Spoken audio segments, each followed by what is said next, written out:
მეუფე, მინდა რომ შევწეროთ ქადაგება წყევლაზე. მინდა რომ განვუმარტოთ, რა არის წყევლა, რა ზიანს აყენებს მათ წყევარს თვითონ და იმ ადამიანსაც, ვისაც სწევლიან. ება უფრო დეტალურად განვუმარტოთ ჩვენს მსმენელს. ჩემო სიხარულებო, რა თქმა უნდა, ჩემი დაკვირვებით, მარტო ისე არა, რომ სხვისი ნათქვამით, ჩემი დაკვირვებითა. როგორც უდიდესი ძალა აქვს ლოცვას, ისეთივე უდიდესი ძალა აქვს უარყოფით ძალა აქვს წყევლას და ჯადოების კეთებასა. მან უკვე აღარ არის საუბარი, ეს თითქმის ყველა მიცის. ეხლა წყევლა როგორი არსებობს? წყევლა არსებობს და ჯადოების გაკეთება, როცა ვიღაცა შენზე განრისხებული გწყევლის და ცდილობს რომ ჯადოები გაგიკეთოს.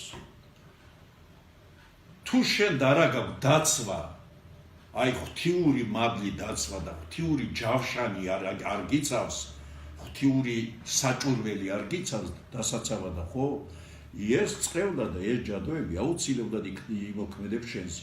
აუცილებლად იმოქმედებს შენზე. ეხლა წყევლა არსებობს, რომ მტრულად განწყობილი გწყევლის და ჯადოს გიკეთებს. მეორე წყევლა არის, რომ თვითონ ოჯახშიც კი ერთმანეთს წევლიან. მესამე არის, რომ თვითონ ჩვენი ერისშვილები ერთმანეთს წევლიან და მეოთხე არის, რომ ადამიანი თავის თავს თვითონ წევლის. ესე იგი, ეს არის გამანადგურებელი და მე მახსოვს პირველად რომ ჩამოვედი, ახლა ყაზბეგიდან ჩამოსული ვარ, მე მგონი ქალაქი მაშინ პირველად ვნახე, 18 წლისთან პირველად ვნახე ქალაქი. ობლად გაზრდილი ბიჭი ვიყავ, რომ ქალაქი ერთს კი ვიცოდი და ეკლესიაში რომ მივდიოდი, ყველაფერი მაინტერესებდა ცნობის მოყვარე და ნეტა როგორ ლოცულობენ, ახლა ჩვენ გვწამდა გერგეთში, გვწამდა ძალიან მაგრა გვწამდა ღმერთი. სუხთის მადლმა, სუხთის დილება, ესე იგი, იქ არ იყო არც წყევლა იყო. იქ არ იყო არც გინება, არც ცუდი სიტყვების ხმარება, არც ანეკდოტების მოყოლა. ესე იგი, რაღაცა საოცარი ადგილი იყო ეს გერგეთი ბებიასთან ვიზრდებოდი და რო ჩამოვია ახლა დიდი რწმენით, აი ღვთის დიდი რწმენა. მაგრამ აი ესეთი როგორც ახლა სახარებითი მოძღვრებით და მაგის შესახებ არაფერი არ ვიცოდი, არც კი ვიცოდი სახარება არსებობდა თუ არ იზრდებოდა. მე ვიცოდი რომ ყოველ იმაზე ორჭიქაზე ყველა ის ვინც კი სვამდა მწოდნე არ მწოდნე ლოთი ჭკვიანი ხელებობდა მეორე ჭიქაზე ორი სახარება გვეწეოდნენ რომ აიყო ეგ ორი სახარება ჩვენ არ ვიცოდით. ამიტომ რომ ჩამოვედი და ეკლესიაში შევდიოდი ხოლმე ხო, ეხლა პირდაპირ ვერ ეთქვი რომ მასწავლე ვიღაცას რა ვიღაცა და აი ვიღაცა რომ ლოცულობდა ხო, ნუ მეც იქ ახლო ვდგარ ვარ რაღაცა და ძალაუნებურად ყურად მიმიყურადებია რომ ნეტა რას მესწავლა რაღაცა და აი მრავალი მინახია რომ ესე შემოვიდოდნენ ხო, სანთლებს აიგდნენ დაგრეხდნენ აი ესე რაღაცა და რომ დაიწყებდნენ ხო და ხმამაღლა რომ მეც ალბათ მეც მესმოდა რომ და შეიძლება სხვაცა ვიღაცას წევლიდნენ. ეხლა ავიღოთ გვარებს წევლიდნენ. ჩვენს ერთსა 3 მილიონიან, 3 მილიონ ნახევრიან ერთსა, 4 მილიონიან ერთსა რაღაც წევლა სჭირდება ესე იგი. მე დარწმუნებული ვარ, ყველა გვარსა დაწყევლილი ხავ მეორე ვიღაცა გვარი. იმას სამაგიეროდ ეს აქვს დაწყევლილი. ახლა შევხედოთ ჩვენა. მე რომ გავიზარდე მეთქი და წევლა არ ვიცოდი რა ვიღაცა. ეხლანდელი ადამიანები გაბრაზდება, დედა გაბრაზდება და შვილცეობდნენ შენი კუბოდა ვდგიო. აი არ გაიზარდე. და წევლის დედას წევლის თავის შვილცა. ესე იგი დედის წევლაზე დიდი ძალა არაფერს არ აქვს. მე გაიხედავ და იმისი შვილი ან ნარკომანი გამოვა, ან ლოთი გამოვალ ის ან ციხეში დააპატიმრებენ ან იმასა და მე დადის და გრიალებს დედა რომ აბა რა არის და ვიღაცას აბრალებს. ზოგიერთი დედისაგან გამიგონია რომ მე რომ გაბრაზებული ვიყავ და ვწევლობ რომ ჩემი ძუძუები ლოცავდა. რი ძუძუები ლოცავდა, კაცო ძუძუს ლაღა დალოცვის ამეო.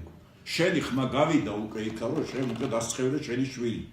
ეხლა ჩემო სიხარულებო, გვარებს წევლა, ჯადოებს ხო ყველა უკეთებს ერთმანეთს. ამ ჯადოებს უზარმაზარი ძალა აქვს. ხო და მეოთხე წელი გითხარით თქვენ არის რომ წევლა თავისი თავისა. აი ხშირად ეხლა ეს როცა მტერი მოდიოდა, მტერი რომ მოდიოდა, არავის არ ეგონას რომ პირდაპირ მარტო იარაღით მოდიოდა. წინ უშავებდნენ აი მჭხიბავებსა, მაწყევრებსა, თავის ერთად ბიბლიიდან ჩვენ ვიცით აუარებელი მაგალითი გვაქვს, რომ აი ვიღაცა მოუწევიათ, რომ წადი ჩქარა მოიწვიეთ ისევ, რომ აი მტერი დაგვიწყევლასო, გამიგი მტერი დაწყევლასო და ჩვენ დაგლოცასო. ესე იგი ხედავთ ჩვენა რომ ბიბლიაშიცა, სახარებაშიცა ხედავთ რომ ბევრი შემთხვევა არის რომ ესე იგი ლოცვას აღავლენდნენ სათავისოდან და ბიბლიაში უფრო არის სახარებაში ნაკლებად არის რომ საქმე იყოს წყევლა და ბიბლიაში წყევლა მტერისა. ეხლა ჩვენ ვწყევლიდნენ მე ძალიან ბევრგან გამიგონია წყევლა გამიგონია მე ეხლა მაგალითად აი არაქრისტიანულ სამყაროსთან ახლო ვარ და გამიგონია და ბევრსაც უთქმია რომ აი ესე ლოცულობენ რომ ღმერთო ქართველებს ერთიანი პირი არ მისცეო. ღმერთო ქართველებს ერთიანი პირი არ მისცესო. რა დაინახეს ქართველში ასეთი ნიჭი რომ მაგათი ერთიანი პირისა ყველას ეშინია. სტრაბონი ამბობს და ამას იმეორებს ალექსანდრე დიუმაც რომ ალექსანდრე დიუმაც ამბობს რომ ესერიო რო გასწყდესო კაცობრიობისთვის საწოდაობა იქნება, მაგრამ თუ გამრავდენთიო, რა ვიცი, კაცობრიობას უჭირსო. ესე იგი ამათი ნიჭისაგან, ამათი გონიერებისაგან სოფლიოს უჭირსო ჩემო სიხარულებო და აი ეს ერი თვითონ ისე მიგვიტანეს იმ ჭხიბავებმა შემოვიდოდნენ და გაგაგონებდნენ. აი ეხლა რომ მაგალითად ერთი რაღაცა ვთქვათ, აი ანეკდოტიც რო ვთქვათ, აი ეგ და ცოტა ისეთი სასაცილო ანეკდოტი იყოს. ერთ კვირაში, ორ კვირაში მთელს ეწოდინება, ხო? ამიტომ როცა შემოდიოდნენ ეს ჭხიბავები, ნუ თვითონ ქართველებს ავალებდნენ რაღაცა, რომ აი ესე თქვი. აი ახლა ხშირად ვამბობთ ხოლმე ჩვენა ვაიმე, უიმე, ხო? ზოგი ადამიანი ამას ამბობს ასჯერ. ვაიმე რა კარგია მინდი გამოვიდა. უიმე სადიყავი, ვაიმე როგორ გამიხარდა შენი ნახვა, უიმე როგორ მეწყინა რაღაცა, ვაიმე რა კარგია მინდი გამოვიდა ხო? ვაიმე ნიშნავს ჩემო სიხარულო, ვაი ნიშნავს ესე იგი გლოვა მე და მაპატიეთ რომ ამას ვიტყვი, ეს არის სირიული სიტყვა, ყოველ შემთხვევაში ასევე განმარტებული აქვს სულხან საბაურბელიანსა, რომ ეს არის ფურთხის კასრი. აი ბინძური ფურთხის კასრი და როცა შენ ამბობ რომ ვაიმე ესე იგი ის ფურთხის კასრი და გლოვა მეო დღეში რამდენჯერ ამბობ ამას და შენს თავს წევრი აი იქ რომ ამბობ ჩვენ იესო ქრისტე როცა ეუბნება იმასა და ანათემაზე გადასცემს იმ ციგნობრებსა და ფარისევლებს იქ ეუბნება ვაი თქვენ ფარისევლებო უი თქვენ ფარისევლებო ხო ეს არის უკვე ესე იგი ანათემაზე გადაცემა და შენ დღეში ამბობ შენს თავზე ვაიმე უიმე და ვეღარ ვიცილებ და მე როცა დავაკვირდი ამასა მე თვითონ ესე იგი სხვისი გაგონილი რომ მქონდა ადრესვ იმას ვამბობდი რომ უფლი დიდება უფალს ღვთის მადლმა როგეთყოდნენ სადიყავი აი ქვიყავა ღვთის მადლა აი ხო წყარო ხო ამოიტანე და ღვთის მადლმა ეს მერე შეიცვალა და რასაც ვისმენ ჩვენას სხვისაგან იმას ვღებულობ ჩვენა და მესმის სულ ვაიმე სულ უიმე და აი ჩვენ წავიღეთ გაუცნობიერებლად დავიღეთ ჩვენა და ეხლა როცა დავაკვირდი მე ამასა ხო აი მინდა რომ ეს მართლა მოცილებული მაქვს და ხანდახან ვეთქვი ხოლმე რომ ვაიმეს მაგივრად და უიზმე კაიმე მეთქი მაინც თქვით კაიმე ესე იგი კარგი რაღაცა მე და არ გინდა ეგა კაცო თქვით იმის სანაცვლო და დიდება უფალს ღვთის მადლმა დავაბრუნოთ ეს ჩვენთან დავიბრუნოთ ეს სიტყვები ეხლა რაც შეეხება ჯადოებს რომ ამას უდიდესი ძალა აქვს მან მეორე აზრი არ არის ეხლა შენ თუ ეს ჯადოები არ მოიცილე ხო ესე იგი ძალიან სამწუხარო იქნება თუ ღმერთს არ ესვენ რომ ეს ჯადოები მოცილებული იყვნენ ეხლა გარდა ამისა ჩვენ დაწყევლილები ვართ არა მხოლოდ ესეთი მთელი ხალხისაგან და იმ ჩვენი მტრულად განწყობილი ქვეყნებისაგან მაგალითად აი ქალაქ დვინში მე-6 საუკუნეში სომხების კათოლიკოსმა აბრაამმა მთელი ერი ჩვენ დასწყევ პავლე ეგზარხოსმა ლაღიაშვილის საქმის გამო, იოსებ ლაღიაშვილის გამო, რომელმაც ის გარკვეული და გათახსირებული ჩუდესკი ერის მტერი სემინარიის რექტორი მოკლა, ესე იგი იმ პავლე ეგზარხოსმა მთელი ჩვენიერი დასწევდა და მე მახსოვს რომ პატრიარქსაც უთხრა რომ გამოვიდეთ მეთქი ერთხელ ესე იგი ჩავატაროთ მთელი საყოველთაო ლოცვა რომ აი ეს წყევლები მეთქი კაცო ის ეგზარხოსი იყო ის კათოლიკოსი იყო ხო სომხებს მოვიცილათ ესა ჩამოვიცილათ მეთქი ხლა რა ვიცი მე კი უთხარ მომდრა მე არ ვიცი ასეთი და მე არ მოგვიწევია ჩვენ ეხლა მე როცა ვლოცულობ აი ეგ არის ჩემი ლოცვა ჩემი საკუთარი ლოცვა არის აქ აი მრეულში და ვლოცულობ ამას ყოველდღე ვლოცულობ ეხლა იქ ერთი ნახოთ ჩემო სიხარულო ლოცვაში როგორ მაქვს ჩადებული ნახოთ ჩემო სიხარულებო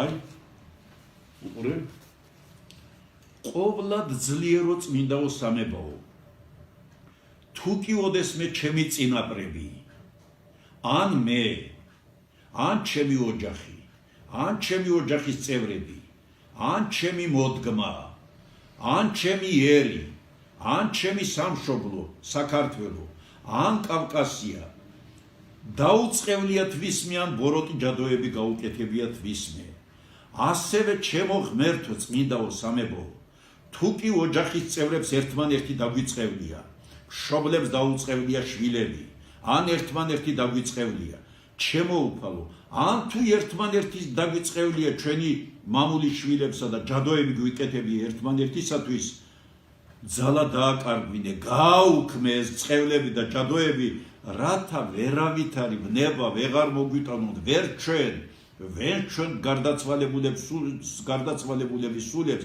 ვერ ჩვენს მოდგმასა ვერ ჩვენსა და ვერ ჩვენს სამშობლო ამას მე ყოველდღიურად ლოცულობ ეხლა ძალიან კარგი იქნება რომ ჩაიწერა და ეს ყოველდღე უნდა ილოცა შენ იმიტომ რომ ეხლა მე-20 საუკუნები არის ჯადოებისა და წყევლების აი გაკეთების საუკუნე ჩვენ ბოლო ეს ორი წლები განსაკუთრებით უნდა გავახვილოთ აი მე მახსოვს რომ არ ვიცი შეიძლება ნაკადაგარი მაქვს ესა და თუ ვისმე აქვს მოსვენილი ცუდ საზოგადოებაში გაზრდილი ადამიანები ვეღარ ხვდებიან ხოლმე რომ აი როგორც ეხლა წერა ვაიმე და უიმეს თქვა და ყოველდღე მე განსაკუთრებით აი უდიდესი წყევლა როცა ჩვენ ვამბობთ შენი ჭირი მე ესე იგი ჭირი ცი რა არის ყოველგვარი ავადმყოფობა ჭლექი კიბო შენგენაცვალე კორონავირუსი გაჭირვება ყოველგვარი ავადმყოფობა ვენერიული ავადმყოფობა ვიღაცას მიდიხარ დეუბნება ამ ქუჩას ვერ მიმასწავლი შენი ჭირი მე ამ იმაში არის ტრანსპორტში არის და გამატარე შენი ჭირი მე ისე ყველა ქართველი ამბობს გაიხიდო შენი ჭირი მე და ისეთი ჭირი ავიკიდეთ ჩვენმა ერმა და ისე გავანადგურეთ ჩვენი ერი რა ვიცი საშინელება ეს როგორ შეიძლება რომ შენ თქვას ქართველმა ადამიანმა თქვას ვიღაცას უთხრა შენი ჭირი შენს ოჯახის წევრსაც არ უნდა უთხრა შენი ჭირი მე იმიტომ რომ დაუშვა და იმის ჭირი გადმოვიდა შენზე რა შენი ოჯახი და დაიკარგება მე ძალიან ხშირად აი უტიფრა და გამიგონია სად იყავ დედამკვდარო შეკაი ადამიანი ლოცულობ რომ დედა მყავდეს რომ დედა ყველაზე უსაყვარლეს და შენ დედავე ამბობ იმასა რომ დედამკვდარო მოგიკვდა დედაო იმის მაგივრად რო იყოს შენმა დედამ დიდხანს იცოცხლა დედა ეუბნება შვილსა მithome ფერება ა დედამკვდარო სად იყავ მოგშივდა დედის მოგიკვდა დედა გიქშია თუ რაღაცა აი ესე იგი თუ არ დაფიქრდება ადამიანი ხო ისეთ კორიანტელში გაემბება წყევლისას რომ ვერაფერი ვერ გამოიხსნის იმას